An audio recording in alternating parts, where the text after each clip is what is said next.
Ano yung pinakamalaking challenge na naranasan nyo?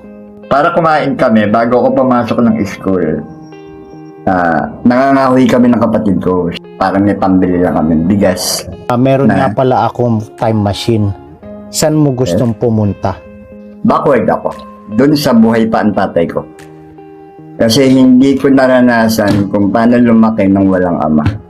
Kung halimbawang may salamin sa harapan mo, sino yung gusto mong kausapin?